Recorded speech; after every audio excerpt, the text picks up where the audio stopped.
वेंकटेश भगवान के सामने ऐसे बैठे रामानुजाचार्य जी। तो पिता पुत्र गुरु, पिता और शिष्य तो सुने, अब ये थे गुरु और संपत कुमार भगवान, उनके प्रति रामानुजाचार्य जी का पुत्र भाव है।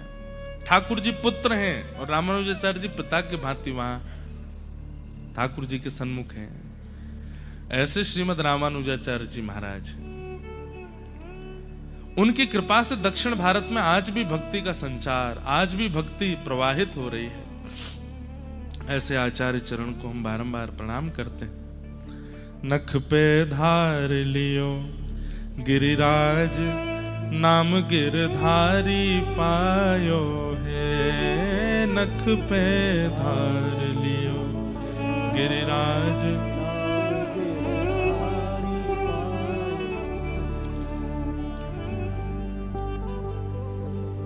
गोवर्धने धृते शैला, आसाराद् रक्षिते व्रजे।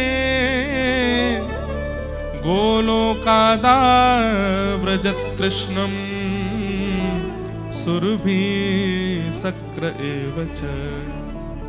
सब ब्रजवासियों को लेकर के ठाकुर जी गोवर्धन गए और गोवर्धन में जाकर के कही भैया इनको पूजो। कल हम लोग सुन रहे थे कि ब्रजवासियों ने 56 भोग लगाए और श्री गिरिराज बाबा की खूब सुंदर आराधना की, खूब सुंदर पूजा करी।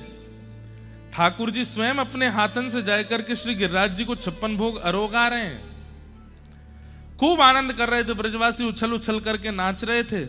लेकिन तभी नारद जी महाराज वहां आए और 56 भोग की कुछ सामग्रियों में से लेकर के गए और इंद्र को जाकर के पवाने लगे। इंद्र ने कही भैया कहां से लाए हो इतना सब? नारद जी ने बताई, बोले आपकी पूजा बंद हो गई है।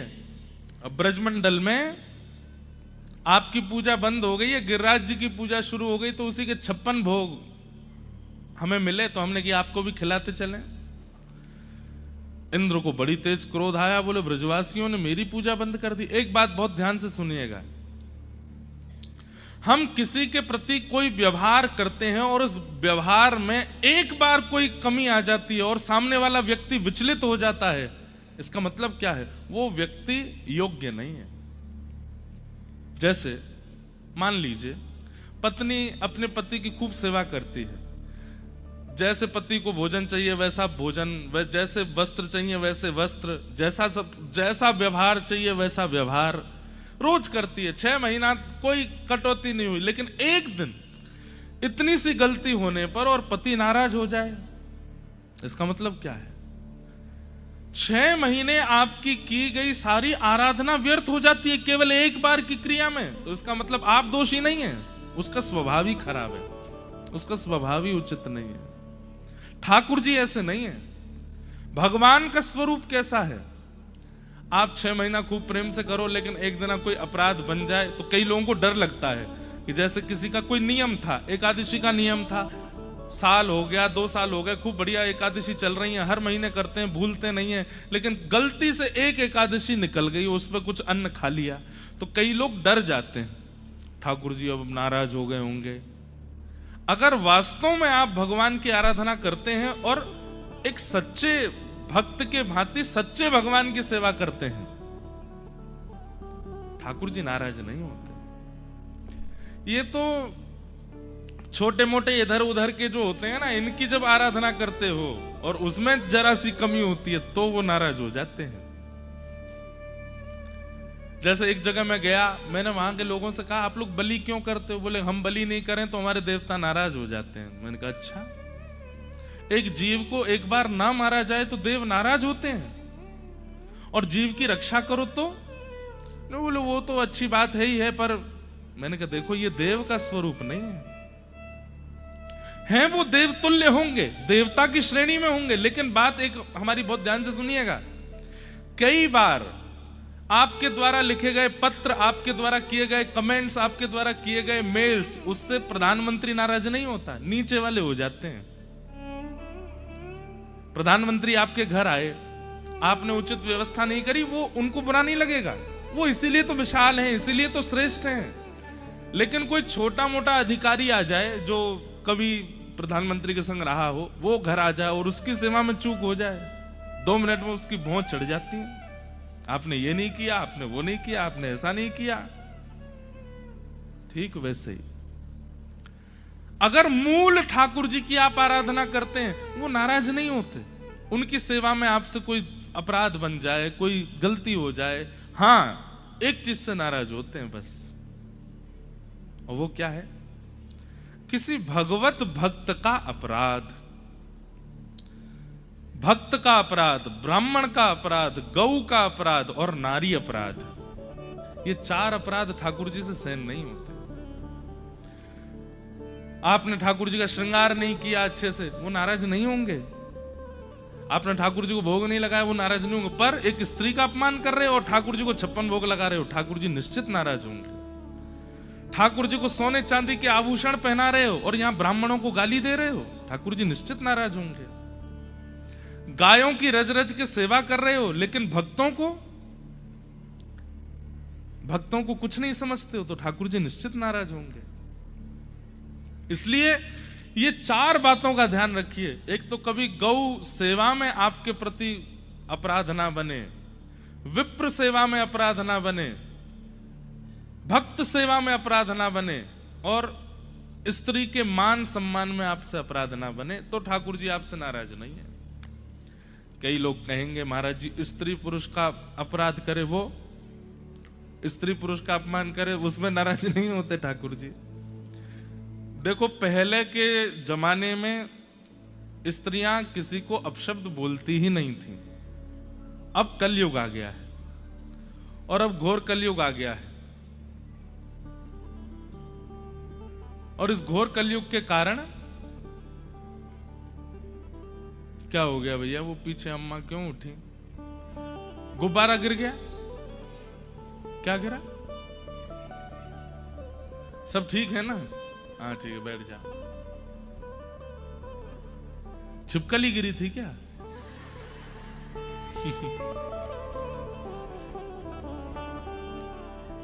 बोलो वृंदावन बिहारी लाल। हम क्या बात कह रहे थे? प्राचीन भारत में माताएं अपशब्द बोलती ही नहीं थी, माताएं कभी बुरा बोलती ही नहीं थी, माताएं कभी मारती पीटती नहीं थी, माताएं काट के बक्सा में नहीं धर देती थी।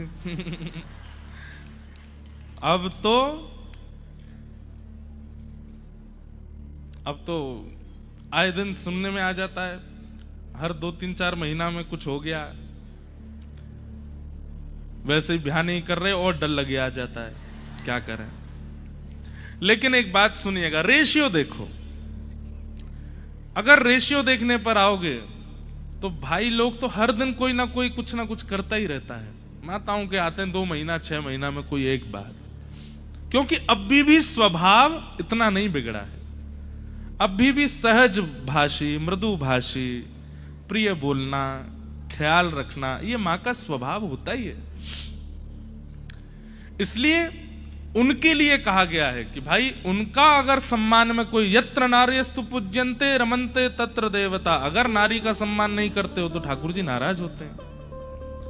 और वो व्यक्ति चाहे कितनी सेवा करता हो ठाकुर जी की, लेकिन स्त्री अपराध यदि उसके द्वारा होता है, ठाकुर जी राजी नहीं होते। ऐसे ही ठीक उतना ही विप्र अपराध यदि वो करता है, कई लोगों को हमने देखा है, बड़े बड़े सेठ साहूकार होते हैं, अपने घर पर ब्राह्मण देवता को बुलाते हैं पूजा आदि कराने के लिए, लेकिन ठीक है पूजा करवाते हैं पर वैसा सम्मान नहीं करते ब्राह्मण का। आप कहेंगे ब्राह्मण ही अधिकारी क्यों है सम्मान का? भैया आपके जन्म से लेकर के अंतिम संस्कार तक आप स्वयं अपना कुछ नहीं कर सकते, सब ब्राह्मण को ही कराना पड़ता है। वे ही नामकरण करवाएंगे, वे ही मुंडन करवाएंगे, वे ही ब्याह करवाएंगे, वे ही प्रथम अक्षर लिखवाएंगे, वे ही अन्नप्राशन करवाएंगे। अगर ब्राह्मण सन्निधि ना प्राप्त हो तो आप में और अंग्रेजों में और आप में और विधर्मियों में कोई अंतर थोड़ी है।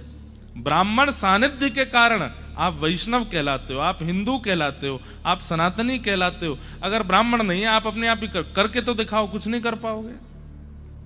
अरे नया घर तक बनाएंगे तो उसमें भी प्रवेश ब्राह्मण ही कराएगा, और जब पधार जाओगे तब आपकी अंतिम यात्रा भी ब्राह्मण ही कराएगा। तो हमारी प्रत्येक क्रिया को व्यवस्थित रूप से हमारे वैदिक धर्मानुसार करवाने वाले ब्राह्मण, क्या वो सम्मान डिजर्व नहीं करते? निश्चित करते हैं, वो गुरु तुल्य हैं, आपको उनको प्रणाम करना चाहिए।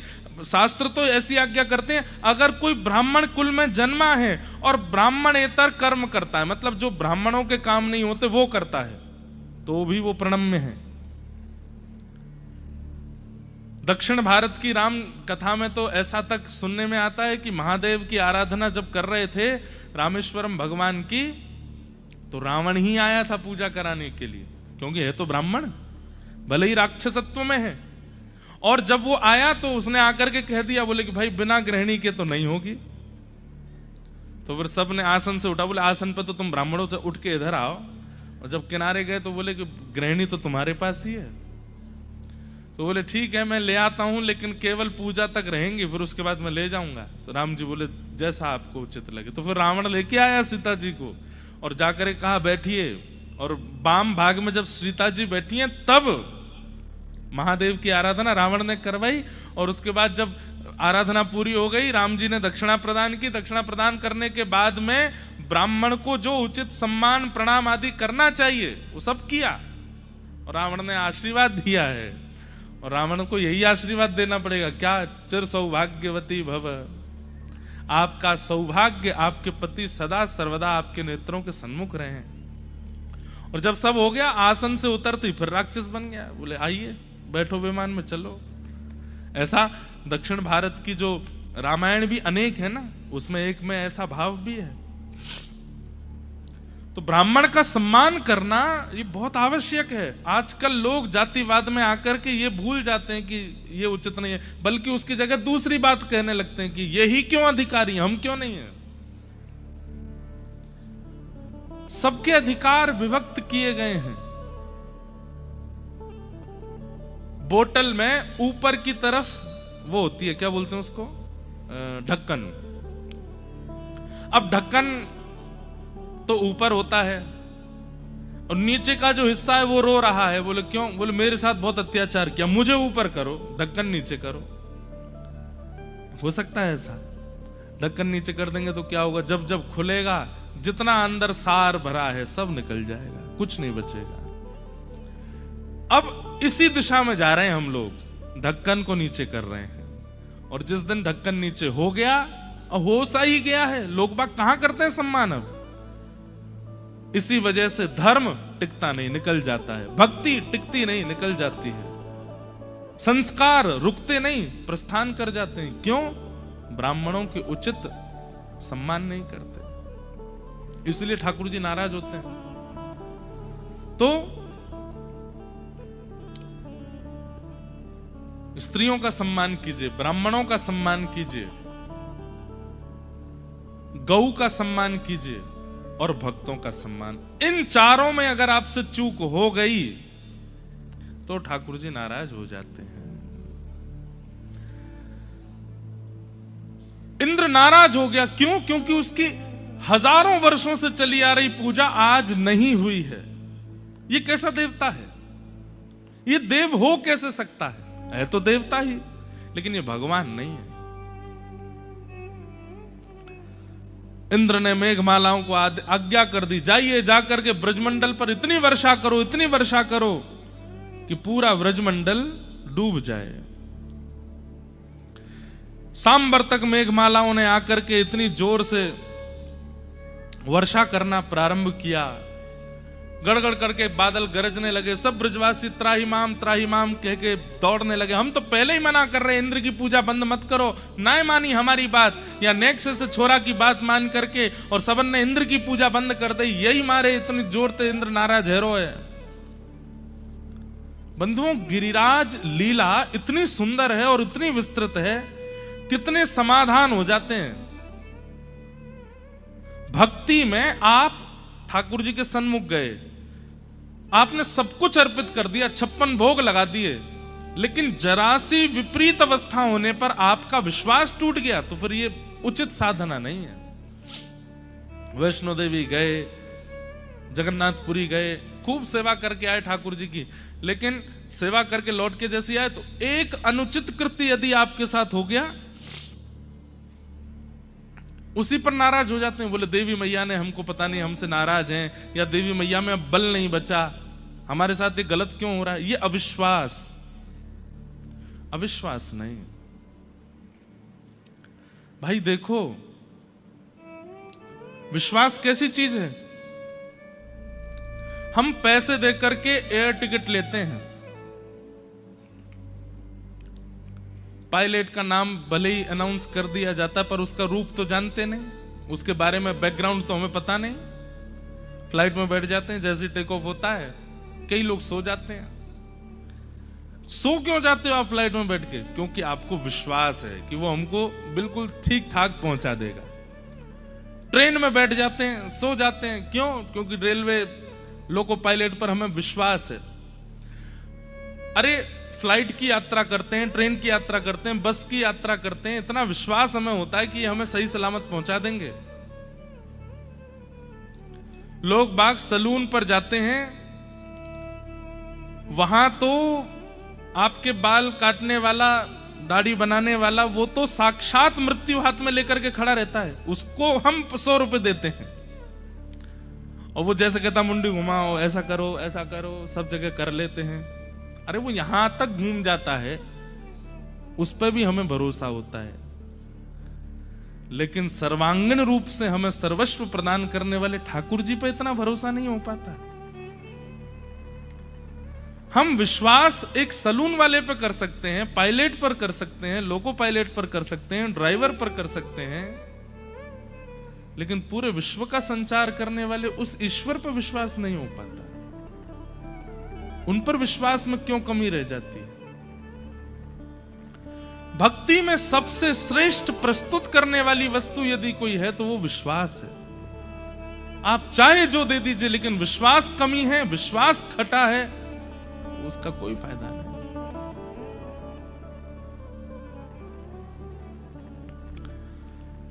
सब ब्रजवासियों के अंदर अविश्वास जैसे ही प्रकट हुआ, दौड़ने लगे, भागने लगे। ठाकुर जी बोले ये तो गलत है रो, ये ब्रजवासी इतने जल्दी अविश्वास क्यों कर रहे हैं? तब ठाकुर जी ने मन में विचार किया कि इनके चित्त में जब तक ब्रजमंडल है और जब तक ब्रजवासी होते रहेंगे तब तक विश्वास चित्त में धारण हो, उसके लिए अब मुझे कुछ करना पड़ेगा। आहा, गोवर्धने धृते शैला।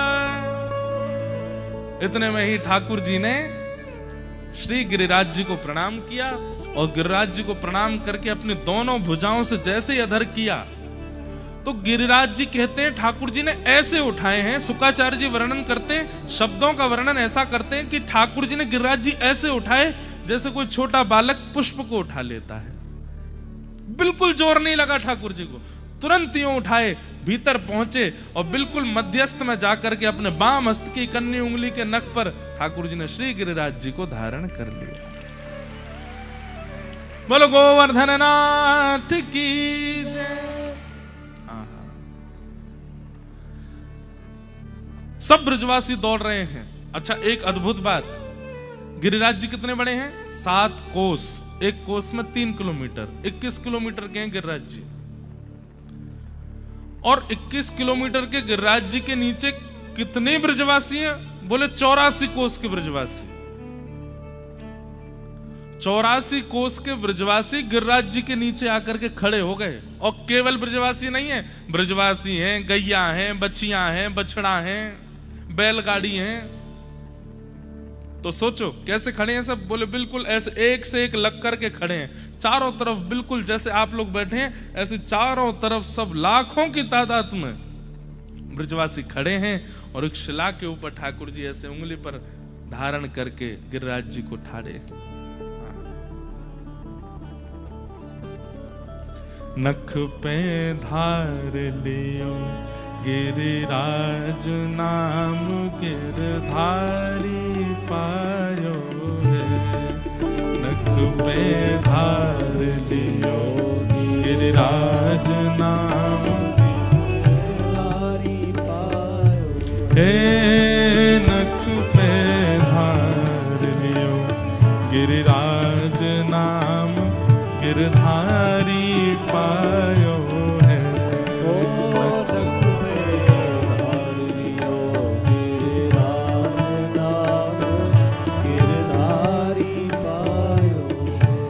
अरे हाँ धारी पायो है, नाम गिरधारी पायो है। धारी पायो है, धारी पायो है। नख पे धार लियो गिरिराज नाम गिरधारी पायो है। नख पे धार लियो गिरिराज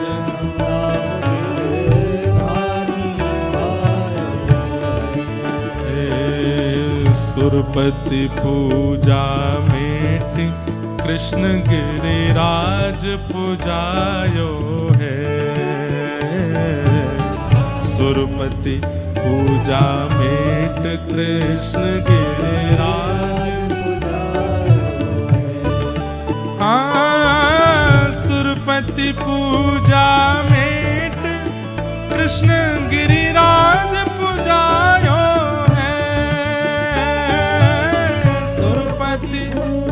सुरपति माने इंद्र, और कैसे? हाँ 1.25 लाख मण सामग्री को भोग लगायो है। हाँ 1.25 लाख मण सामग्री को भोग लगायो है। अरे हाँ 1.25 लाख सामग्री को भोग लगायो है। 1.25 लाख मन सामग्री को भोग लगायो है। नख पे धार लियो गिरिराज नाम गिरधारी पायो है। नख पे धार लियो गिरिराज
खबर क्रोध सुरपति को छायो है।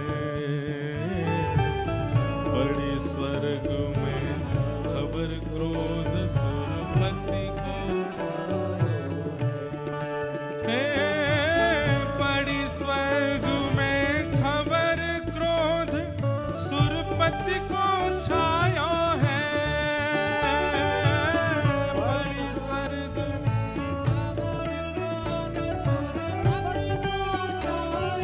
तब क्या हुआ? मूसलधार अपार बहुत पानी बरसायो है। मूसलधार अपार बहुत पानी बरसायो। मूसलधार अपार बहुत पानी बरसायो है।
ब्रज पर बूंद इंद्र देखत घबरायो है।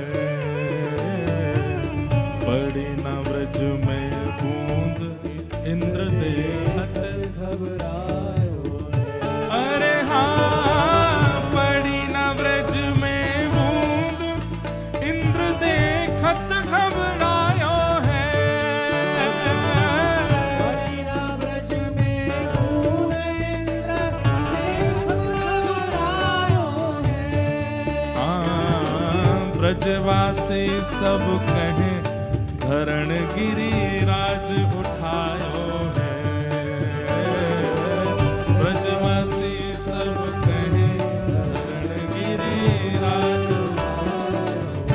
अरे हाँ, ब्रजवासी सब कहें कृष्ण गिरिराज उठायो है।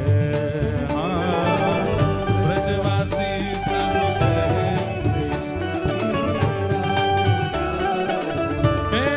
नख पे धार लियो गिरिराज नाम गिरधारी पायो है।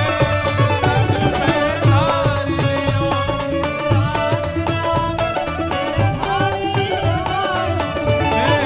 नख पे धार लियो गिरिराज नाम गिरधारी पायो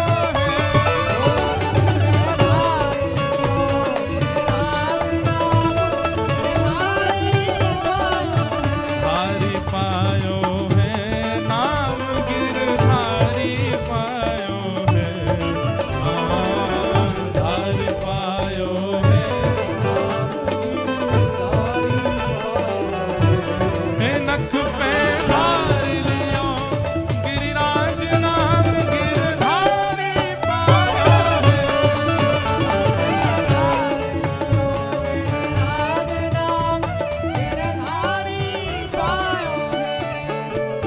हे धन धन श्री व्रज चंद इंद्र को मान घटायो है। धन धन श्री व्रज चंद्र इंद्र को सब लोग गाओ। हे धन धन श्री व्रज चंद्र इंद्र को मान घटायो है।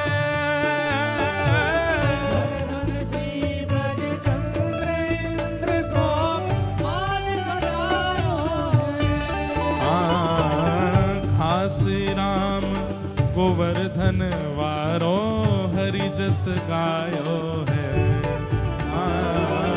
घासी राम गोवर्धन वारो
बरस के ठाकुर जी ने 7 कोस लंबे चौड़े गिरिराज पर्वत को अपने बाम हस्त की कन्नी उंगली के नख पर 7 दिन 7 रात्रि तक धारण किया।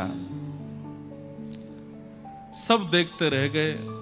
अरे ब्रजवासीन की तो पूछो, कहा आकाश में देवता भी देख रहे हैं। जैसे ही ठाकुर जी ने गिरिराज जी उठाए, ब्रजवासी दौड़े, अपनी अपनी छड़ी ने लेकर के नीचे लगाए ले। ठाकुर जी बोले, जय कहा कर रहे हो भैया? अरे लाला, इतना लंबा चौड़ा गिरिराज पर्वत है, तेरी उंगली थक जाएगी, हमारे अपनी छड़ी लगा रहे हैं। ठाकुर जी कह रहे, जे नेक नेक सी बांस की छड़ी, इन पर टिक जाएगा गिरिराज जी? इतने मधुमंगल बोला, हम बे, हमारी छड़ी तो फिर भी मजबूत है, तेरी नेक सी उंगली पर टिक जाएगा जी? ठाकुर जी बोले, वास्तव में तो मैं नहीं उठाए रखे गिरिराज जी, तुम लोग काय को छड़ी लगा रहे हो, नीचे कर लो। लाला ऐसी बात है? बोले हम बे। तो बोले एक काम कर, तू उंगली हटा, पता चल जाएगी कौन पर टिक रहो गिरिराज। हम बे, अपने आप पे तो जय जय समझे, जब देखो यो उंगली लगा खड़ो जैसे यही की उंगली पर टिक रहे हो। ठाकुर जी बोले, हम बे जी मेरी उंगली पे टिक रहे हैं, तू लाला नीचे कर ले उंगली, ज्यादा इतरावे मत है, यो ऐसे खड़ो है जैसे भगवान है, नीचे कर ले, हम संभाल लेंगे। ठाकुर जी बोले, देख ले भैया संभाल लियो? बोले हाँ संभाल लेंगे। ठाकुर जी बोले, नंद बाबा यशोदा मैया कहाँ है? बोले हम यहाँ। तुम सबरे बाहर को चले जाओ, क्योंकि जिगिरवे बाहर हो, कम से कम मैया बाबा तो बचे। ब्रजवासी सब बोले, बोले लाला देख तू इतरावे मत, तू अपनी उंगली हटा ले, हमने अपनी छड़ी लगा रखी है, और एक आध छड़ी नहीं है, लाखों ब्रजवासी अपनी अपनी मोटी मोटी छड़ी न लेके खड़े हैं।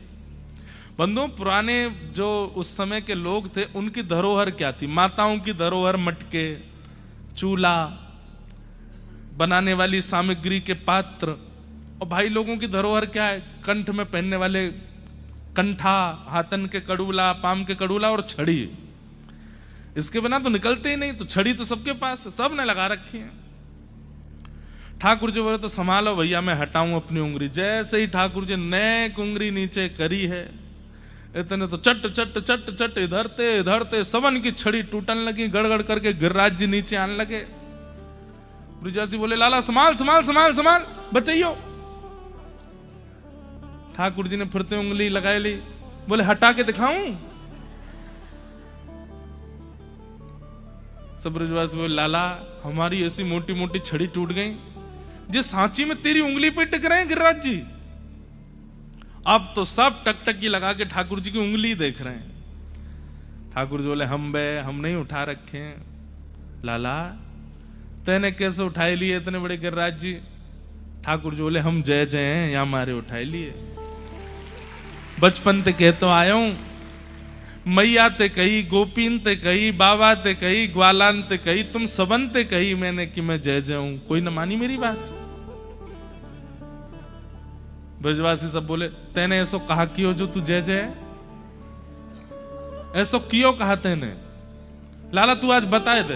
बोले सब तुम्हारे सामने कर रहा हूं, फिर ना मानो। बोले कहा कियो बता? मैंने पूतना मारी, मैंने अघासुर मारो, बकासुर मारो, धेनुकासुर मारो, अरिष्टासुर मारो, तृणावर्त मारो, सक्टासुर मारो, कालिया नाग भगा दियो जमुना जीते, और आज गिरिराज जी उठा लिए।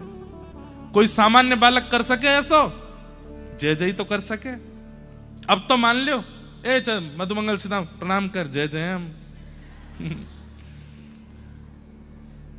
सब बोले, लाला बस बस बस है गई, और कछु गिनवानो? तो फिर तुम ही बताओ, जे सबरे कैसे मर गए? बोले लाला देख, हमारे ब्रज में ऐसे कोई ना आ सके, बहुत तप करना पड़े तब जाके ब्रज में प्रवेश मिले, और कोई बिना तपस्या के अगर ब्रज में आ जावे तो ब्रज में तप ना होवे के कारण वो व्यक्ति अपने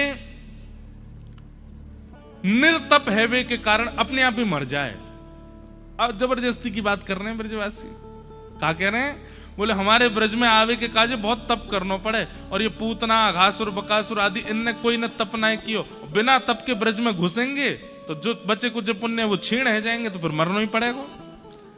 अब गलती जे है गई, वो जब मर रहे वह समय तू सामने खड़ो, और मरे मरायन में हाथ धर के तेने कह दी मैंने मारे हैं।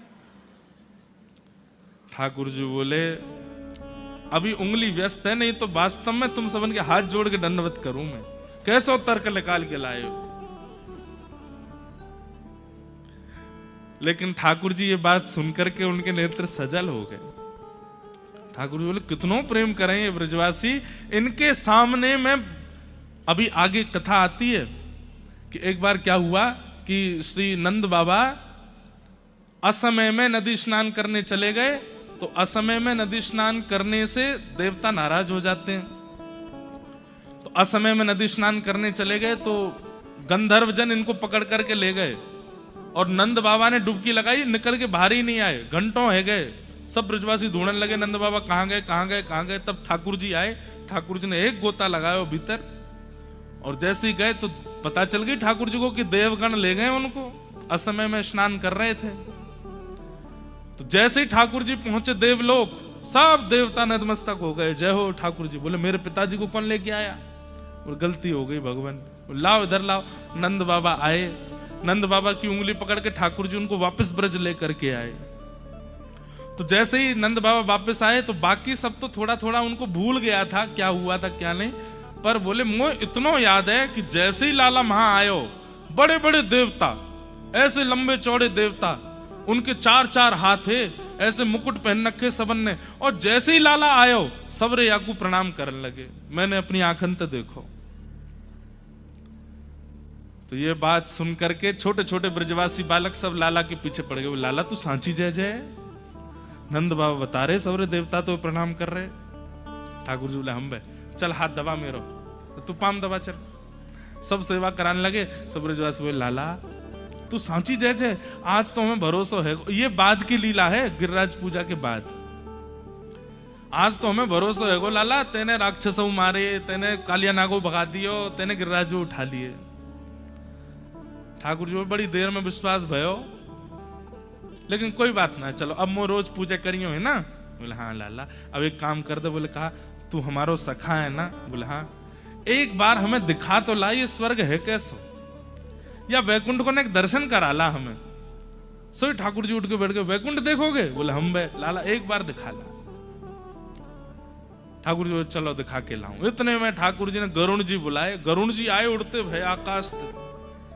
ठाकुर जी ने सब सखान के बैठ जाओ जाके ऊपर।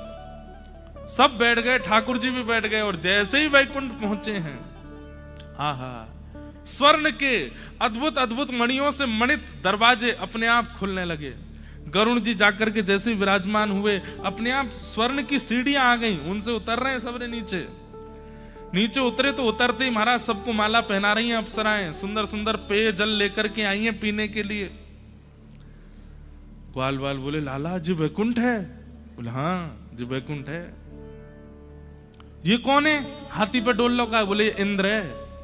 अच्छा जय है हमारो कुल देवता पुरानो, अब तो बदल गो। ठाकुर जी बोले हम जय है।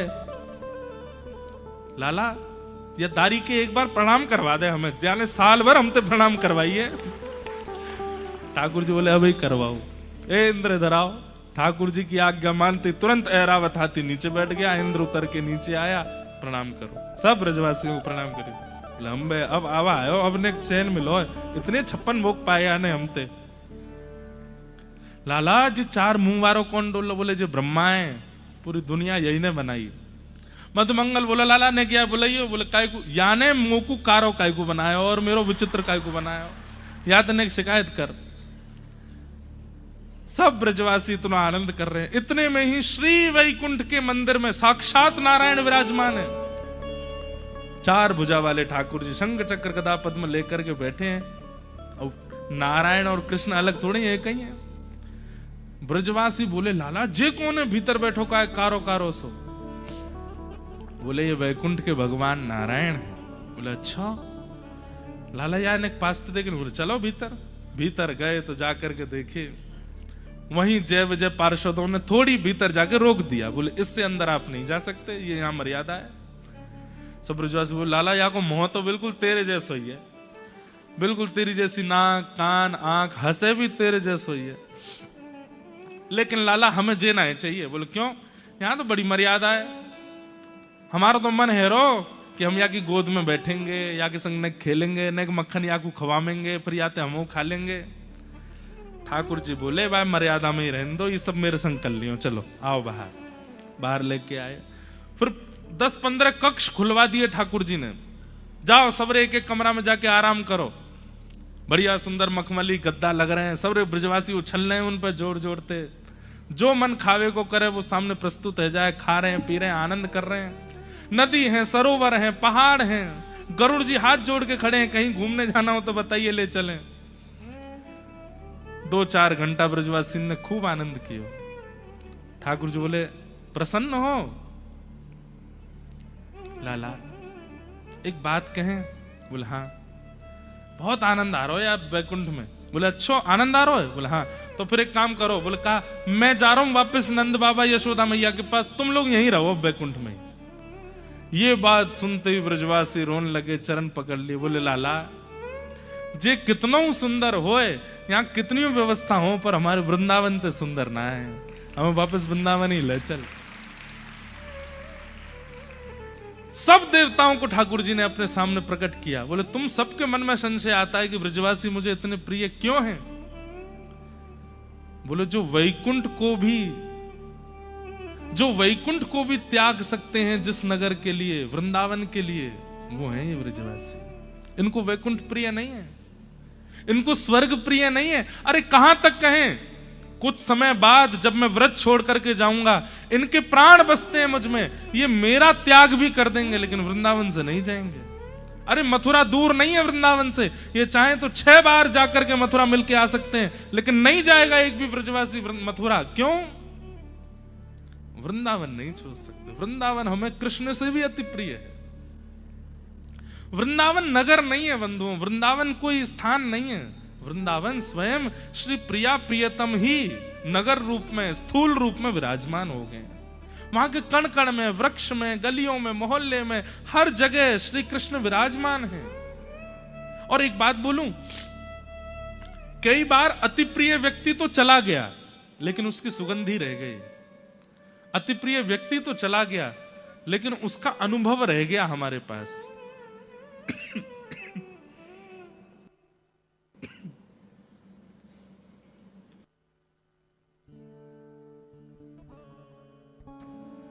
कई बार ऐसा होता है, दादी दादा चले गए, नाना नानी चले गए, घर का कोई सदस्य चला गया, अरे चलो स्वर्ग जाने की क्यों कहें, कोई मेहमान आकर के घर में 10-15 दिन रह के चला गया, 10-15 दिन बाद वो व्यक्ति स्वरूप से नहीं है, लेकिन उसकी आवाज, उसकी उपस्थिति, उसकी सुगंधी, उसका सब बोलना, उसका ऑरा वहीं रह जाता है। पर 2-3 दिन बाद फिर गायब होने लगता है। लेकिन वृंदावन आज तक श्री कृष्ण से अभिसिंचित है। आज भी श्री कृष्ण वहां की गलियों में, आज भी वहां के कण कण में, आज भी वहां के जनमानस के चित्त में श्री ठाकुर जी विराज रहे हैं। ये ब्रजवासी ब्रज नहीं छोड़ेंगे। गोपियां कहती हैं जयते तेधिकम जन्मना व्रज श्रयत। एक लीला और आती है कि एक बार ठाकुर जी श्यामा सखी बन करके गए। श्यामा सखी कैसे? ठाकुर जी ये विचार करके गए, मैं जाके किशोरी जी के मन की देख के तो आऊं, ये मेरे सामने तो प्रिय प्रिय बोले, मोए मेरे बिना ही मेरे बारे में कहा बोले, मैं एक बार सुन के तो आऊं। तो ये पूर्णमासी वाली लीला से पहले एक बार और बहुत बार ठाकुर जी बरसाने जा चुके हैं। एक बार ठाकुर जी श्यामा सखी बन के गए। कैसी सखी? नीचे लहंगा पहनो है, ऊपर चुनरी पहनी, बिल्कुल यहाँ तक पूरी चुनरी लगा ली है, हाथन में बढ़िया चूड़ी पहनी है, कानन में कुंडल पहने हैं, क्षुद्र घंटे का यशोदा मैया ने पहनाई, वहां में छोटी छोटी घंटी लग रही हैं, वह को कौंधनी बना करके कमर में पहनी है, पामन में पाजेब पहनी। ठाकुर जी गए श्यामा सखी बन करके किशोरी जी के पास, बरसाने में प्रवेश कियो। सबरी गोपी के आहा कैसी मनोहर चाल है, नेक सी गोपी कैसी मटक मटक के चल रही है।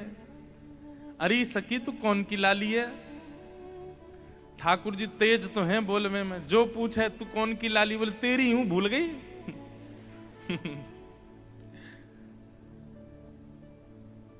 अरे बड़ी चपड़ चपड़ बोला है। पहुंच गए ठाकुर जी बरसाने।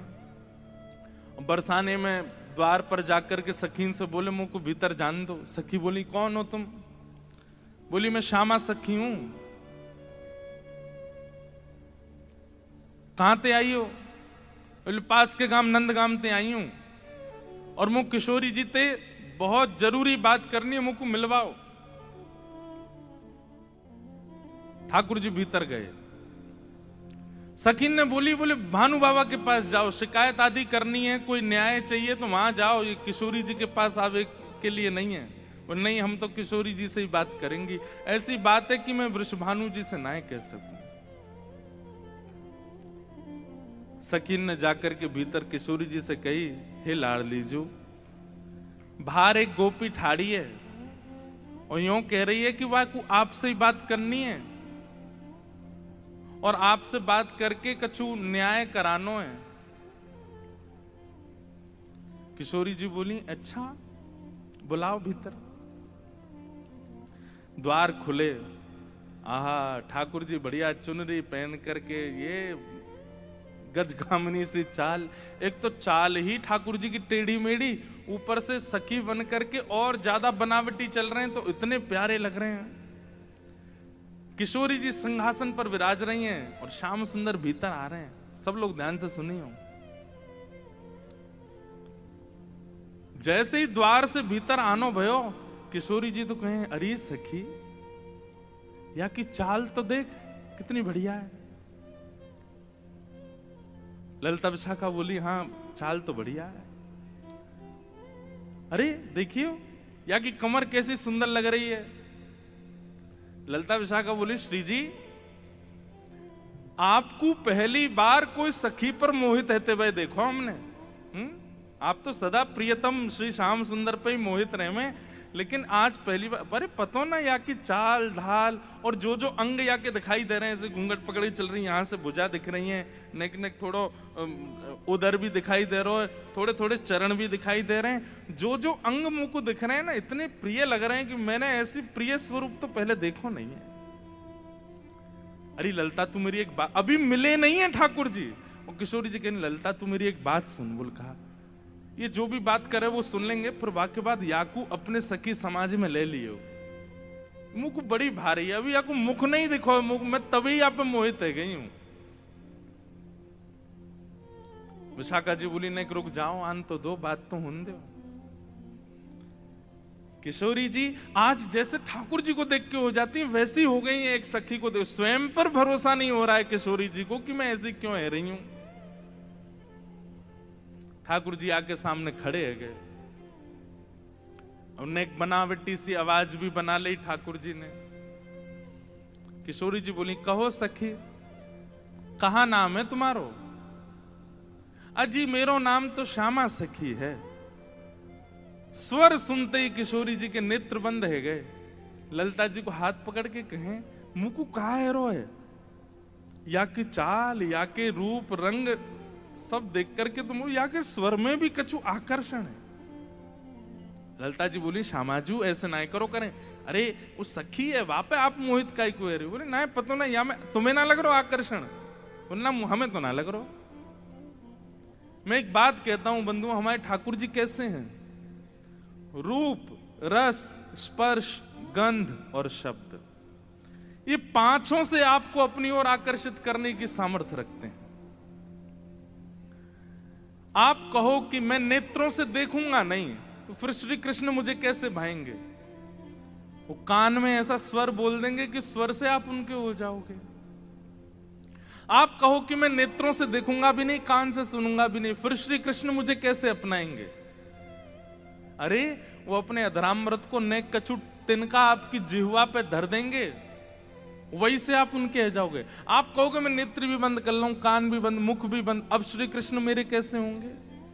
तो वो आपके बगल में आके खड़े हो जाएंगे, उनकी तन की सुगंधी नाक से भीतर जाए, वही से उनके हो जाओगे। आप कहो आंख, कान, नाक, मुंह सब बंद कर लूं, अब श्री कृष्ण मुझे कैसे अपनाएंगे? तो वो केवल अपनी कनिष्ठ उंगली से आपके तन को छू देंगे, वही से उनके आ जाओ। वो स्पर्श ही इतना सुखदायी होगा कि आप उनको छोड़ नहीं पाओगे।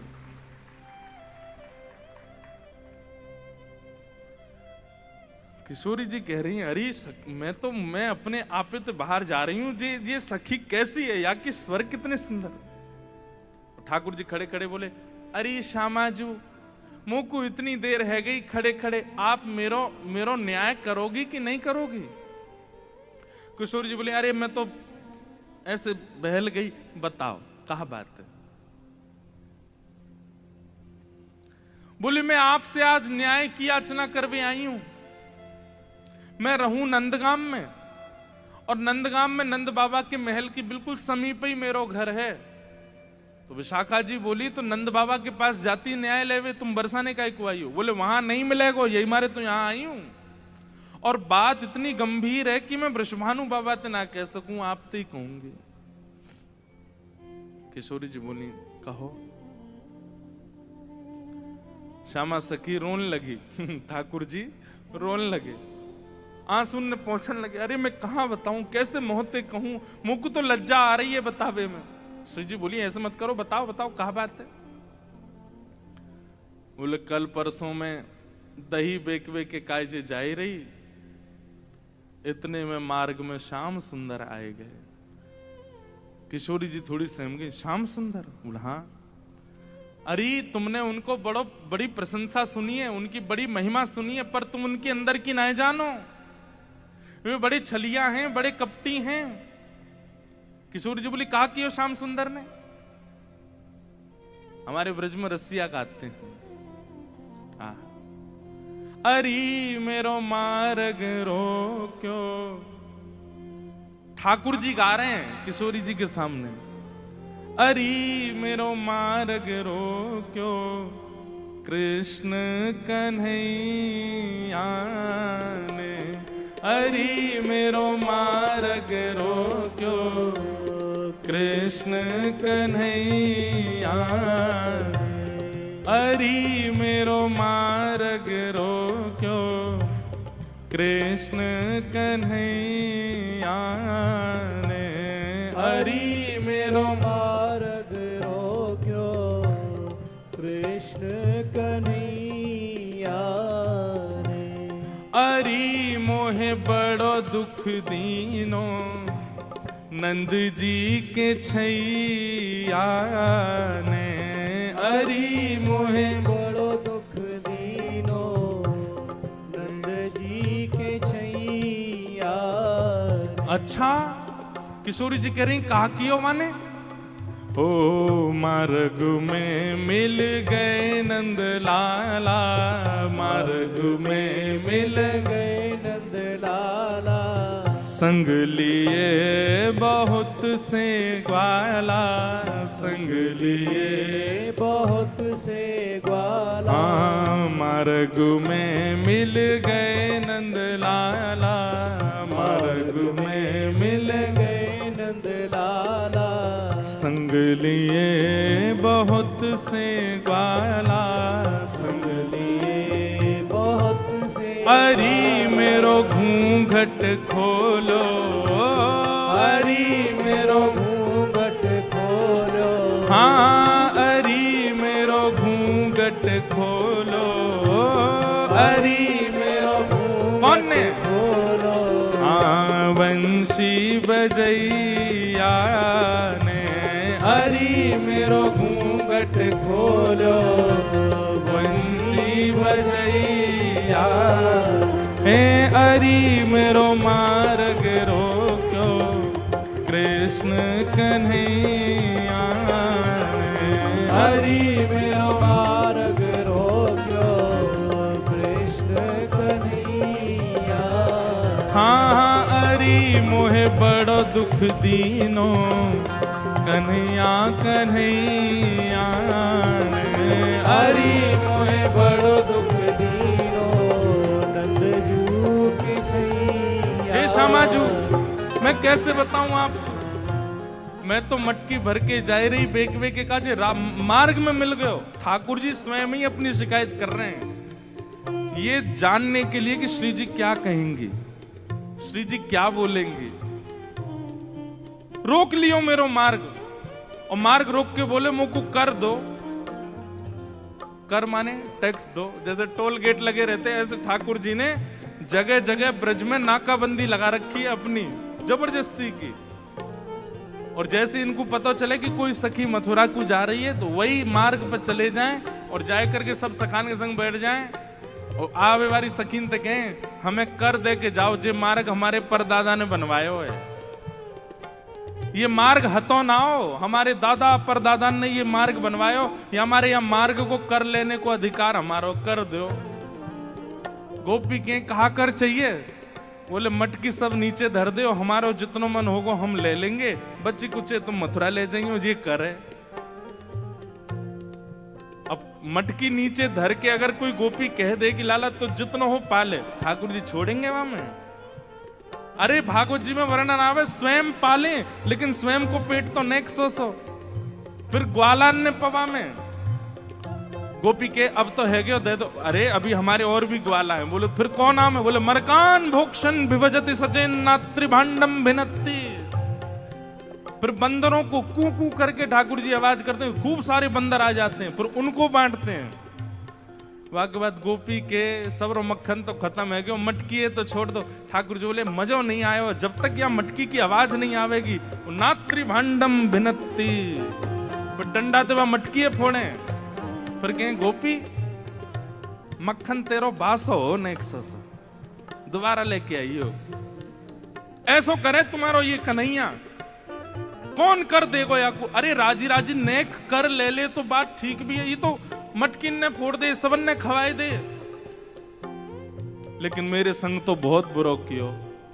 किशोर जी बोली कहा कियो? बोले मेरो घूंघट उठा लियो, मेरी चुनरी खींच ली, मेरा हाथ मरोड़ दियो, और माखन की जो पटकी मटकी, माखन की जो पटकी मटकी, मेरी बाह पकड़ के झटकी, मेरी बाह पकड़ के झटकी। माखन की जो पटकी मटकी, माखन की जो पटकी मटकी, मेरी बाह पकड़ के झटकी, मेरी बाह पकड़ के, अरी मेरी चूड़ी चटकी, अरी मेरी चूड़ी चटकी, हाँ अरी मेरी चूड़ी चटकी, अरी मेरी चूड़ी कौन ने? चटकी, रास रचैया ने, हरी मेरी चूड़ी चटकी, रास रचैया, अरी मेरी चूड़ी चटकी, रास रचैया ने, हरी मेरी चूड़ी चटकी, रास रचैया। ओ अरी मेरो मार्ग रोक्यो कृष्ण कन्हैया ने, हरी मेरो मार्ग रोक्यो कृष्ण कन्हैया। बोल नंद के लाला की।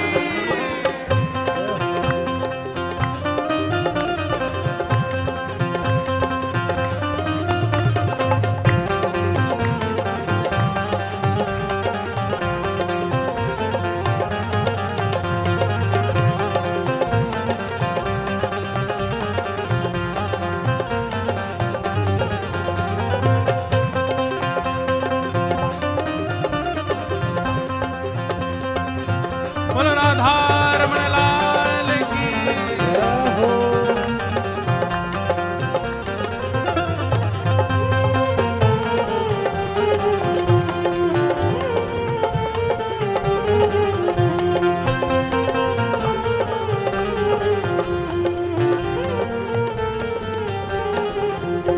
एक बात याद रखियो, ये वही चक्र धारण करते हैं, लेकिन प्रेम के वश अर्जुन रथ हाँ को भूल गए ठकुराई। ऐसी प्रीत बढ़ी वृंदावन, गोपियन रास रचाई, सबसे ऊंची प्रेम से। जहां प्रेम अधिक होता है वहां पर प्रभुता भूल ही जाती है, वहां पर प्रभुता को भूल जाया जाता है।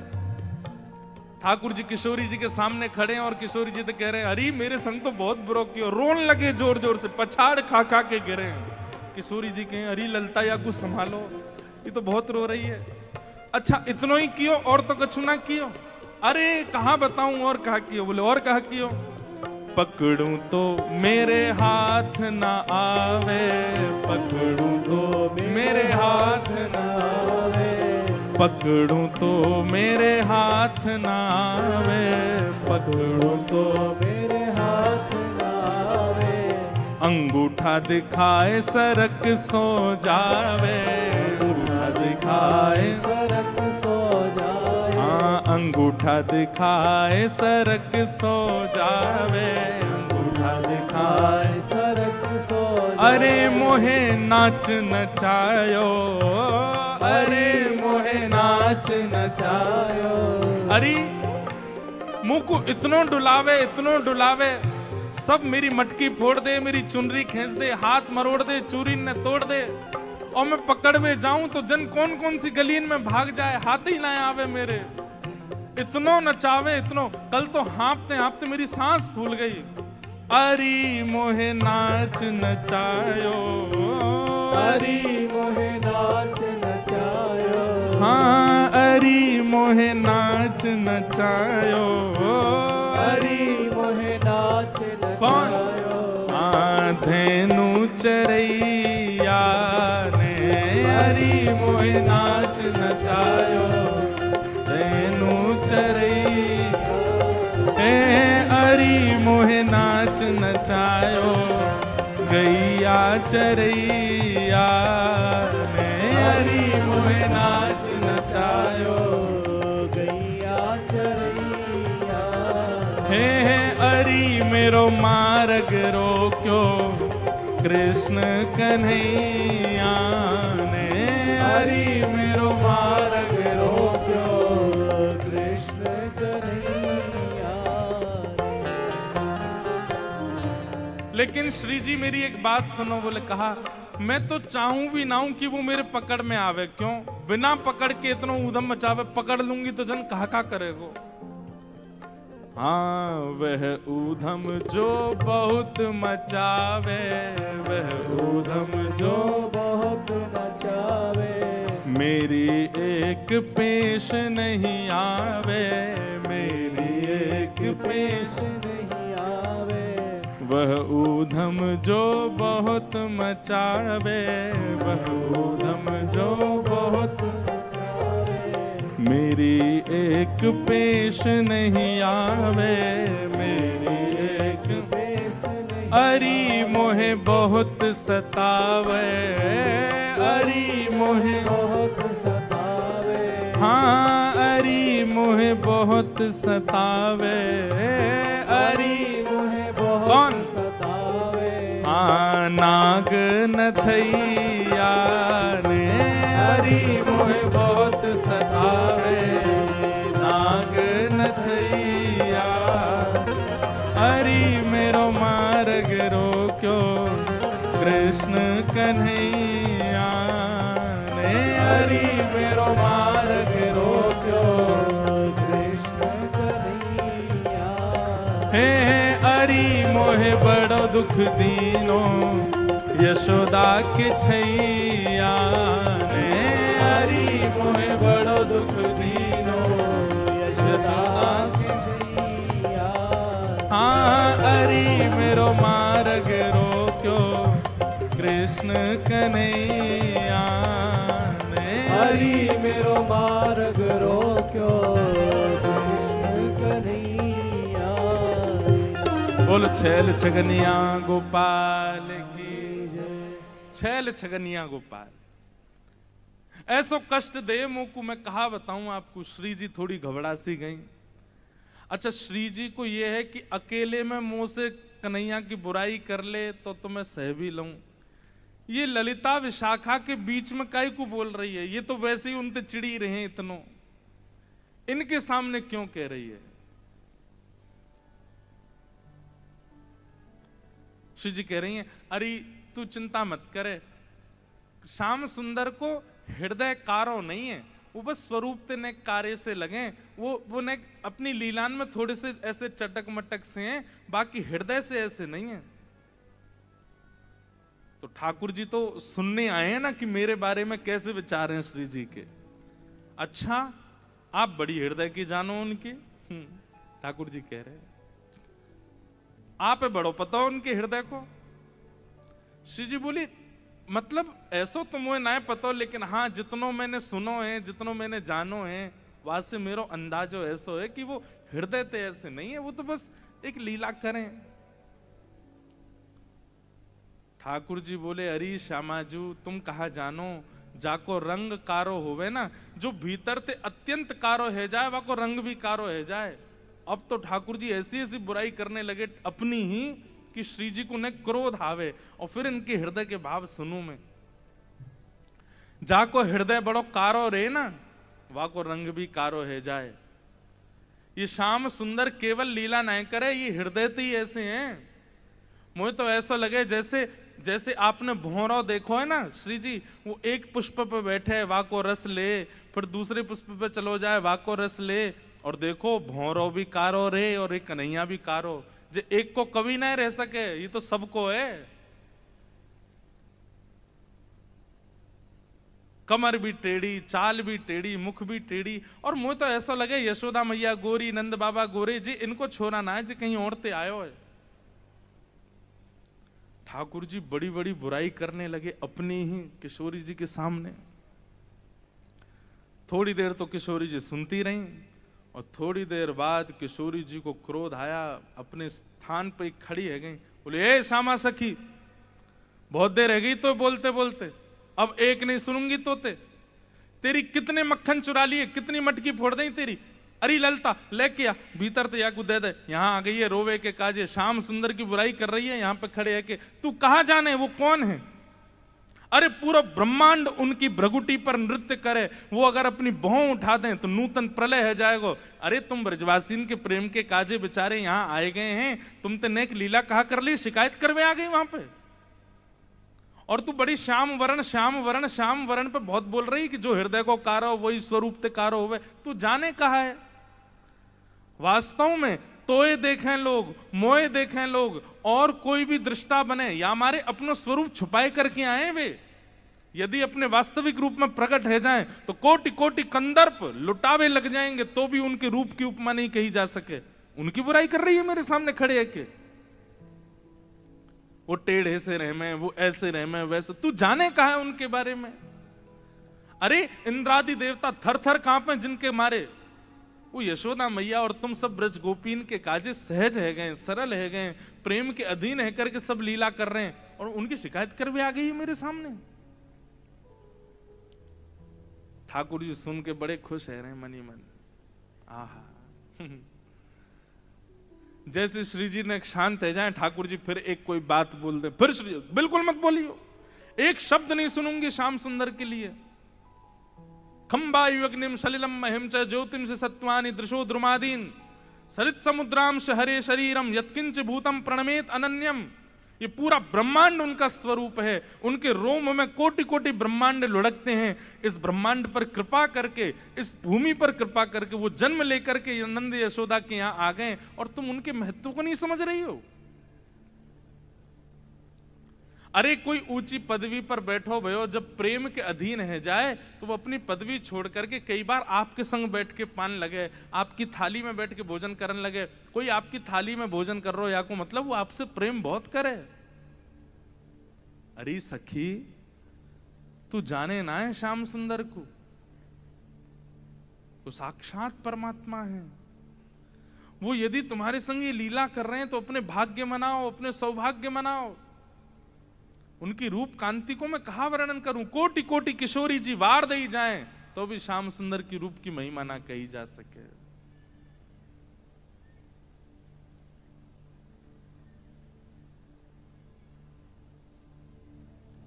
श्री हित सजनी से श्री किशोरी जी कहती हैं, जोई जोई प्यारो करे सोई मोहे भावे, जोई जोई प्यारो कर सोई मोहि भावे, भावे मोहे जोई, सोई सोई कर प्यारे, भावे मोहि जोई, सोई सोई कर प्यारे। अरे बंधुओं, कभी विचार किया है ये सवरे जादू कृष्ण रूप में ही क्यों आ गए हैं? वही कृष्ण जब कच्छप बनकर के आए तब जादू क्यों नहीं हुआ? जब वही श्री कृष्ण परशुराम बनकर के आए तब जादू क्यों नहीं हुआ? जो वही श्री कृष्ण इतने सारे रूप धारण करते हैं, उनमें वो आकर्षण क्यों नहीं बन पाता? किसी की निंदा नहीं है, सारे रूप अपनी जगह व्यवस्थित हैं, पूजने के अधिकारी, वंदन के अधिकारी, पर जो आकर्षण श्री कृष्ण में है वो सारे रूपों में क्यों नहीं है? क्योंकि श्री कृष्ण जी का जो ये रूप प्रकट हुआ है, ये किशोरी जी को सुख देने के लिए हुआ है। अरे वो किसी सखी के संग कोई लीला भी करते हैं ना, वो इसलिए कर रहे हैं कि ये लीला किशोरी जी को पता चले और वो प्रसन्न हो जाएं सुन करके।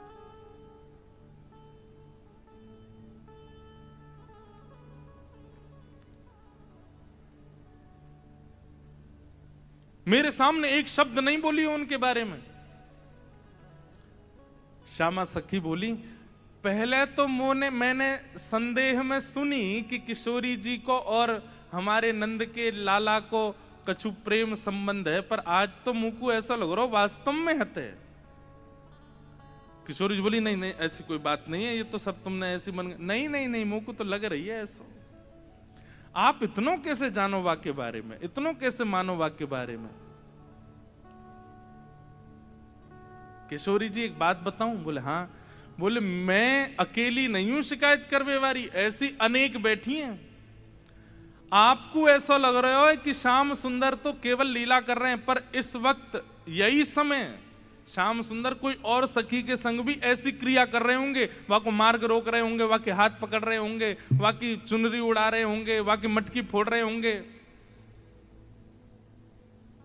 और ना विश्वास होवे तो आपको अगर बहुत प्रेम है तो आप श्याम सुंदर को पुकार के देख लो, यदि वो आ जाएं तो मैं मान जाऊंगी।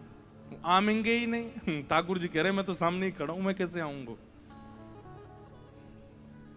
किशोरी जी से कह रहे हैं ललिता विशाखा है भूल जाओ, बाकी सब बातें ने भूल जाओ। आपको प्रेम है ना श्याम सुंदर से, तो मैं आपसे शर्त लगाए के कह रही हूं, आप पुकारो, और यदि श्याम सुंदर आपके सामने आए गए तो जीवन भर आप दोनों की चाकरी करूंगी। ये श्यामा सखी को वचन है आपके लिए, बुलाए लो। किशोरी जी बोली, देख मोते मत बोले, मैं जानू, मुझको प्रबल विश्वास है कि श्याम सुंदर आ जाएंगे, मैं बस टेर लगाऊंगी और दौड़े दौड़े आमेंगे। श्यामा सखी बोली, आज है जाए ना, बुलाए के देख लो आ जाए कि नहीं। किशोरी जी तुरंत नेत्र बंद करके बैठी और जैसे ही अपने प्रियतम का स्मरण किया है,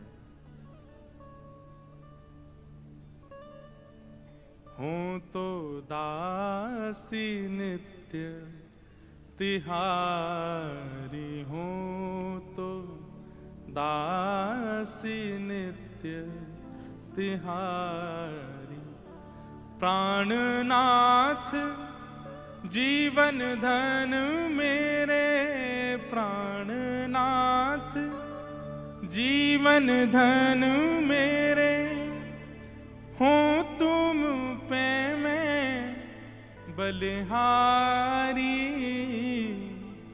हो तो दासी नित्य तिहारी, हो तो दासी नित्य तिहारी, हूँ तो दासी नित्य तिहारी, हूँ तो दासी नित्य।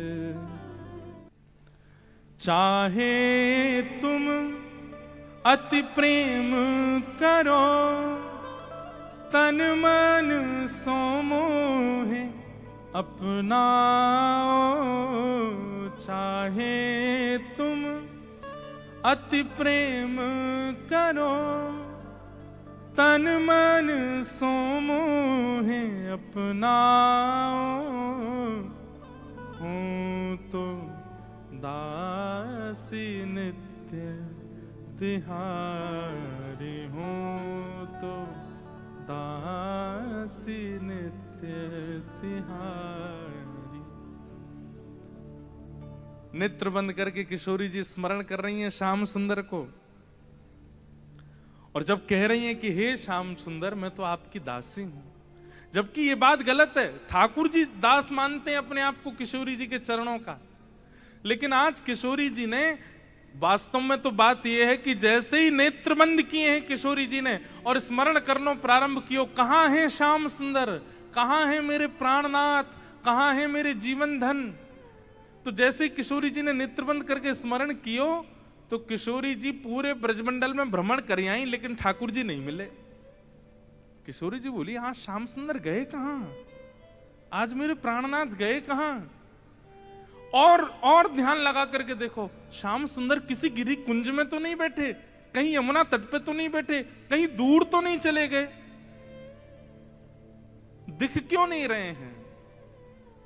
और तभी किशोरी जी को ढूंढते ढूंढते ढूंढते दिखाई दियो बरसानो भवन। किशोरी जी कह रही है बरसानो भवन क्यों दिख रहा है। तभी किशोरी जी को दिखाई दियो अपनो ही निकुंज, ये मेरो निकुंज काई को दिखाई दे रहा है। अरे कहीं ऐसा तो नहीं श्याम सुंदर यहीं कहीं छुप करके बैठे हैं। और मन में ध्यान से देखो तो किशोरी जी को अपनो ही अंतःपुर दिखाई देने लगो। किशोरी जी बोली मेरे अंतःपुर में तो केवल ललिता है, विशाखा है, मैं हूं और श्यामा सखी। और ध्यान लगा करके देखो तो क्षुद्र घंटिका दिखाई देने लगी जो श्यामा सखी ने पहन रखी है। किशोरी जी बोली ये क्या क्षुद्र घंटिका, ये तो मैंने अभी कहीं, अरे ये तो श्यामा सखी की कमर पे देखी। और जब और ध्यान लगा करके देखो तो घूंघट के भीतर कमल नैन मटक रहे हैं, इधर उधर आंख मटका रहे हैं। तुरंत किशोरी जी ने नेत्र खोल करके गई, श्याम सुंदर आप तो सामने ही खड़े हो। और जैसे ये बात कही ललिता विशाखा दौड़ करके कहां है कहां है कहां, बोले यही श्यामा सखी, पकड़ो याकू। ठाकुर जी दौड़न लगे वहां से, इतने में ही पकड़ ली और पकड़ करके जैसे ही चुनरी उतारी, आहा श्याम सुंदर तो सामने ही खड़े।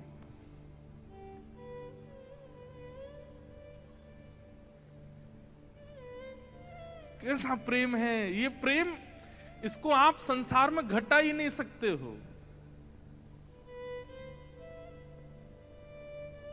अब तो ललिता विशाखा पकड़ करके खड़ी हैं और ठाकुर जी की ऐसी बेणी, आहा नथ बेसर पहनी है नाक में, ऐसी सुंदर बिंदी लगा करके आए, काजल लंबो लंबो खींच के आए, अपने घुंघराले केशन की बढ़िया बेणी गूंथ करके जैसे कोई छोरी तैयार हो ऐसे बन के आए। किशोरी जी बोली पकड़ के रखो अब इनको, ने रज रज के देख तो लूं आज, हैं सामने आए के श्यामा सखी बन के अपनी बुराई कर रहे हो मुझे। अरे श्यामाजू मैं तो आपके हृदय की जानवे आयो कि आप मेरे बारे में कैसी विचारधारा रखो, मेरे बारे में आपके हृदय में कैसे भाव हैं। किशोरी जी बोली तो कहा सुनो आपने कैसे भाव हैं। बोले मुंह को ऐसा लगो करतो कि मुंह से ज्यादा प्रेम कोई ना कर सके या संसार में, पर हे श्यामाजू आज आपके प्रेम के भाव पर तो मैं भी बिक गयो। आपको प्रेम तो अटूट है। अरे आप तो ऐसी हैं कि आप बैठी कहीं भी हों लेकिन आपके चिंतन में सदा मैं विराजमान रहूं। मैं कहां जाऊं, कहां करूं, कहां खाऊं, कहां पीऊं, कैसे आऊं, आपको सब पता है। बंधुओं ये प्रेम की चरम स्थिति होती है कि आप केवल ध्यान में ही अनुभव कर लेते हैं अपने प्रेमी का। मेरे प्रियतम कहां है। किशोरी जी ने कही आज एक काम करो, बोले कहा द्वार सब बंद कर दो, चटकनी लगा दो, आज जान नहीं देंगे इनको, आज यहीं बैठाओ। बड़ी श्यामा सखी बन के आई हो, इधर आओ। ठाकुर जो अरे श्यामाजू मैं आपके चरणन को पूजूं, आपसे हाथ जोड़ रहा हूं, मुझको छोड़ दो। बोल ना है आज तो याकू नई दुल्हन बनाए के यशोदा के पास ले चलेंगे और यशोदा जी से कहेंगे देखो हमारे गांव की एक नई दुल्हन आई है, अभी ब्याह भयो, याकू आशीर्वाद दे दो। और जब यशोदा मैया अपने ही लाला को चिर सौभाग्यवती जब आशीर्वाद देंगी तब आवेगो आनंद।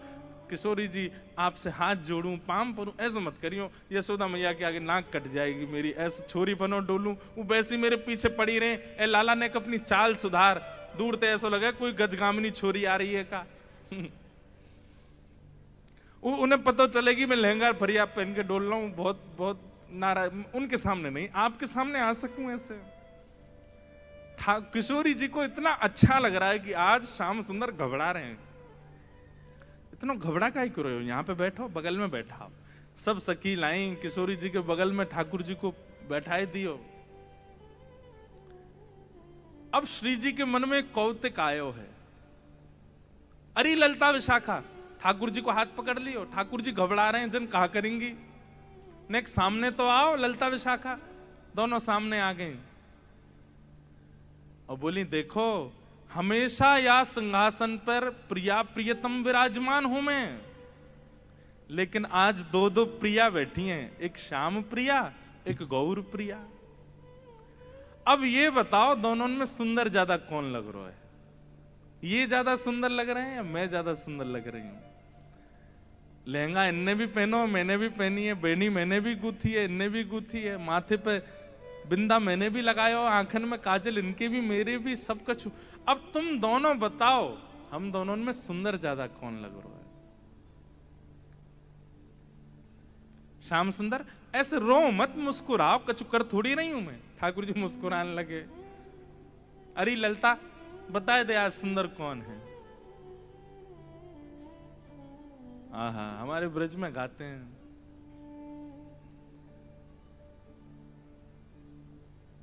कौन की अति नीकी बेसर, कौन की अति नीकी बेसर, कौन की अति नीकी बेसर, कौन की अतनी की बेसर, कौन की अति नीकी बेसर, कौन की अतनी की बेसर, होड़ परी प्रियतम और प्यारी,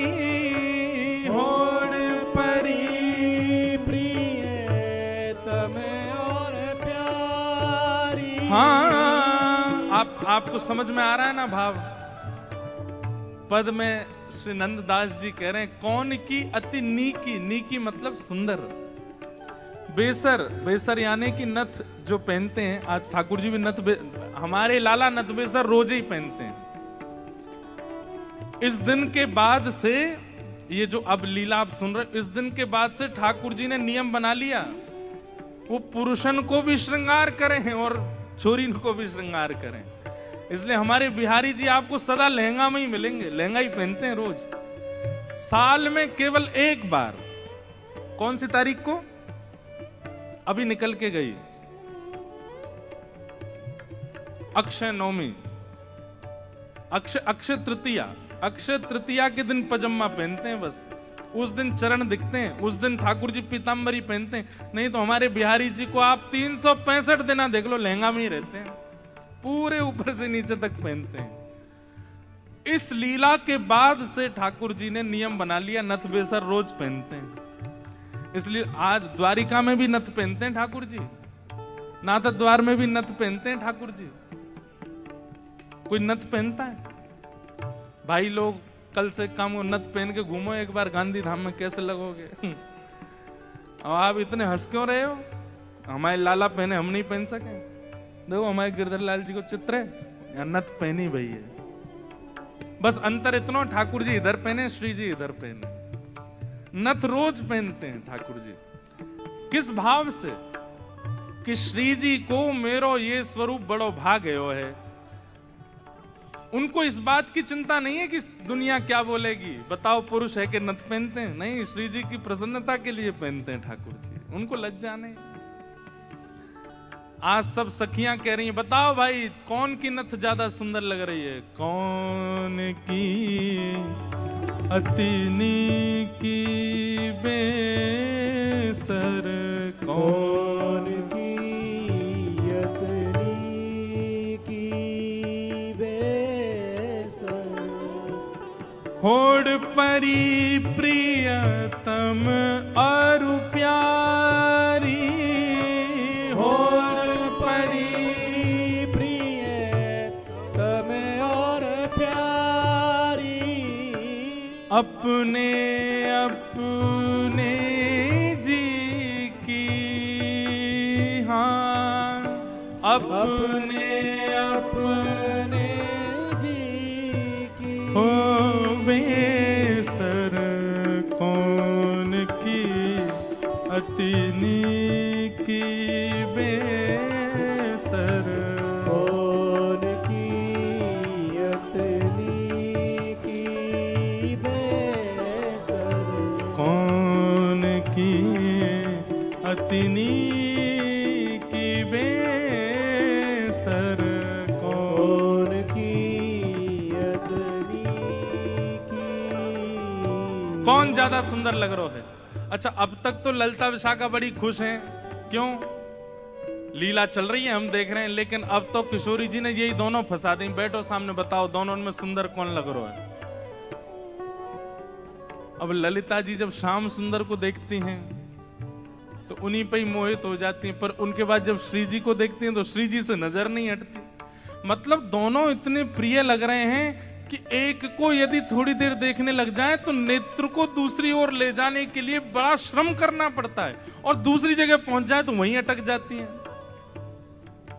भैया, दो पात्र में जल धर दिया, एक सा जल है, एक ही बोतल से निकला हुआ जल है, अब आपसे यूं कही जाए दोनों पी के बताओ बढ़िया कौन सा है, अरे इसमें कैसे बताऊं मैं, ये दोनों एक ही पात्र में, बस पात्र अलग अलग हैं, बाकी एक ही पात्र से निकले हुए दो गिलास में जल है, अब इसमें कैसे बताएं कौन सा मीठा कौन सा फीका। लेकिन बड़े जो बुद्धिमान होते हैं ना, वो तो यूं कहते हैं अरे ये कोई बात है, एक ही बोतल से दोनों गिलासों में जल भर दिया, एक सही होगा ना स्वाद। लेकिन छोटे छोटे बच्चे, उनसे पूछो कभी, छोटे बच्चों के आगे दो गिलास धर दो, एक ही बोतल से दो पानी, उनसे कहो बताओ मम्मम कौन सा अच्छा, तो वो पियेंगे दोनों, पता नहीं चलेगी, लेकिन फिर भी बोल देंगे ये वाला अच्छा है।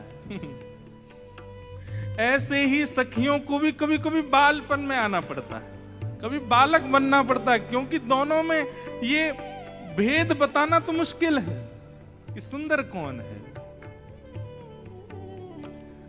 न्याय पढ़ो ललिता के आगे, न्याय पढ़ो ललिता के आगे, हाँ न्याय पढ़ो ललिता के आगे, न्याय पढ़ो ललिता के आगे, क्या कौन सरस कौन फीकी, हाँ कौन सरस कौन फीकी, बेसर कौन की अतिनी की बेसर, कौन की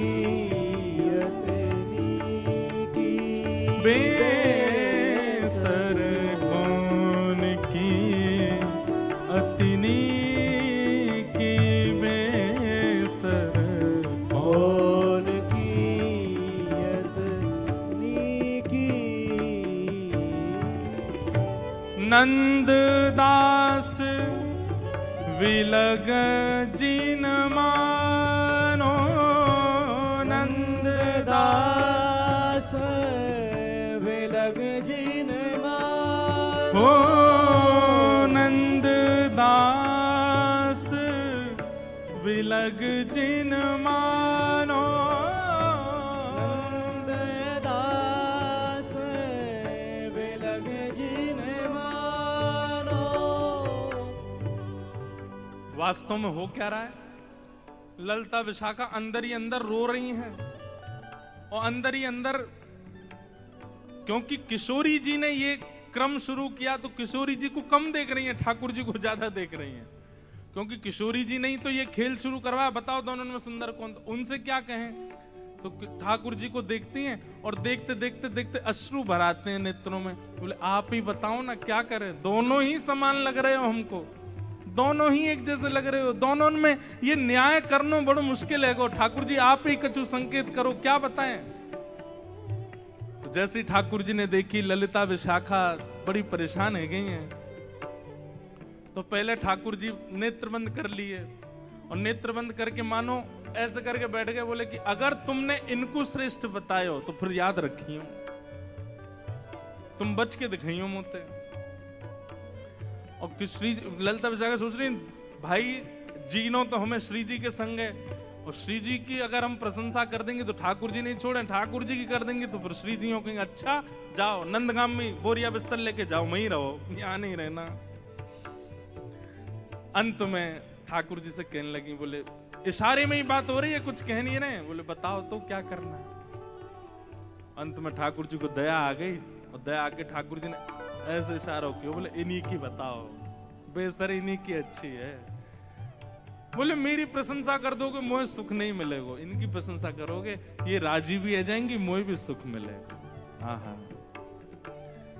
कछु एक सरस लली की बेसर, एक सरस लली की बेसर। कछु एक सरस लली की बेसर, एक सरस लली की बेसर कौन की अतिनी की बेसर, कौन की अतनी की बेसर।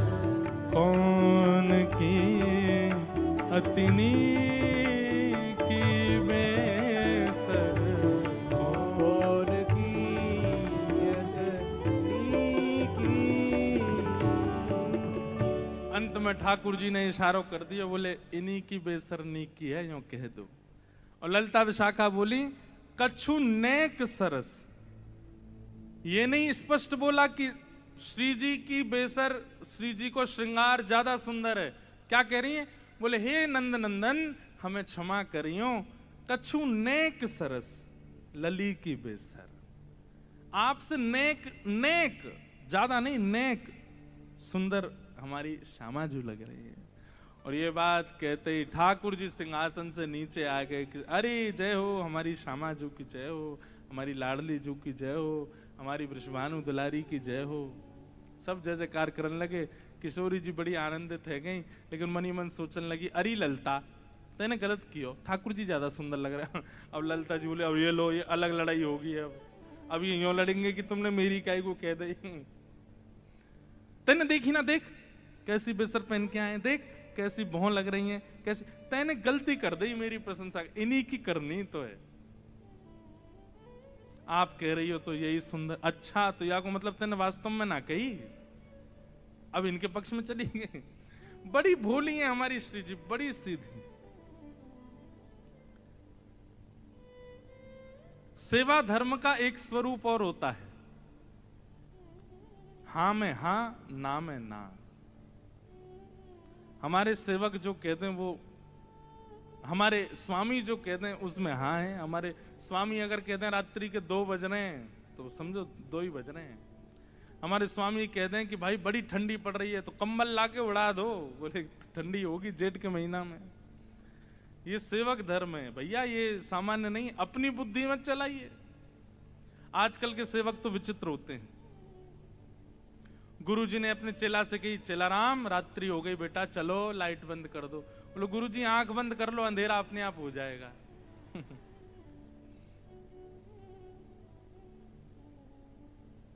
चेला राम देखो तो सही बाहर बारिश हो रही है कि नहीं। गुरुजी अभी बिल्ली आई थी तो पाम में पानी नहीं था, इसका मतलब बारिश नहीं हो रही है। इतने आलसी।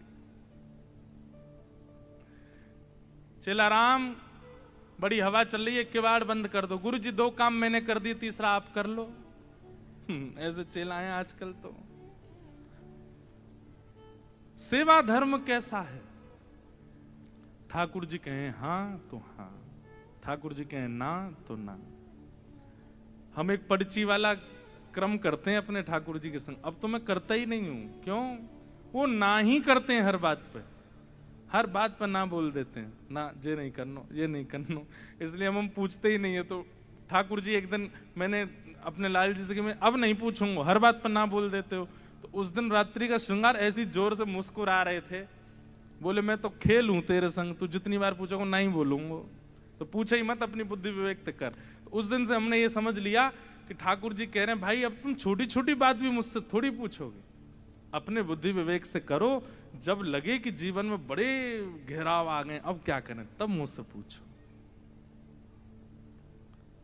कई बार ठाकुर जी की ना में हां होती है और हां में ना होती है, समझ नहीं आता है। ऐसे प्रिया प्रियतम की मधुर लीला हुई। इसके बाद में यूं कहते हैं कि प्रिया जी इतनी भाग गई किशोरी जी ठाकुर जी के स्वरूप पे, वैसे ही ले गई ठाकुर जी को नंद भवन, बिल्कुल घूंघट वूंघट लगा करके। और यशोदा मैया तो जाके बोली, हे यशोदा मैया, अरे किशोरी जी कैसे आई आप? अरे लाली तू कैसे आई? अरे कहा बताऊं, एक नई बहू आई है, न कि आपको आशीर्वाद दे दो। ठाकुर जी को सौगंध दे के लाई, बोलोगे नहीं। ठाकुर जी आए घूंघट वूंघट पहन करके। यशोदा मैया बोली, अरे बड़ी सुंदर, देखियो या के पाम हाथ तो बिल्कुल मेरे लाला जैसे लग रहे हैं, सांवरी सी है बिल्कुल।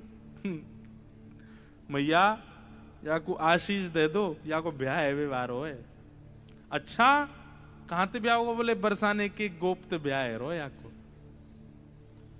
मैया बड़ी निपुण है, खानो बनानो जाने, नाचनो जाने, गानो जाने सब। यशोदा मैया बोली, अच्छा न नाच के दिखाइयो। घूंघट में ठाकुर जी नाच रहे हैं यशोदा मैया के आगे। मैया बोली, अरे तू बड़ी विलंबते मिली मोए, किशोरी ते पहले मिल गई होती, तेरो ही ब्याह कराती अपने लाला ते। ऐसी सुंदर। ठाकुर जी ने अंत में जैसे ही मुखमंडल ऊपर किया, अरे बजमारे तू कहां से आया यहाँ पे? अरे मैया मैं कहा बताऊं, ये सब ऐसी लीला करें मेरे संग, ऐसो आनंद करें। यशोदा मैया बोली, अरे श्यामाजू गलती तो छोरा है गो, या लक्षण सब रे छोरी कैसे हैं? केवल नाम को छोरा है, बाकी खान पान पहन चाल वाल सब छोरी किसी आगे। अच्छा ये सब है नहीं, वास्तविक नहीं है, ये सब ठाकुर जी सबको मोहित करने के लिए करते हैं। नहीं, वही मथुरा आ जाते हैं और जब द्वारिका आते हैं थर थर कांपते हैं राजा। पौरुष है ठाकुर जी में, ठाकुर जी का ऐश्वर्य है। लेकिन व्रज वृंदावन से इतना प्रेम है, ठाकुर जी ने सबको छुपा रखा है, किसी को प्रकट नहीं होने देते। अरे वंशी बजाते हैं बस, मधुर लीला करते हैं, ये क्यों? प्रेम, बहुत प्रेम है ठाकुर जी को ब्रजवासियों से।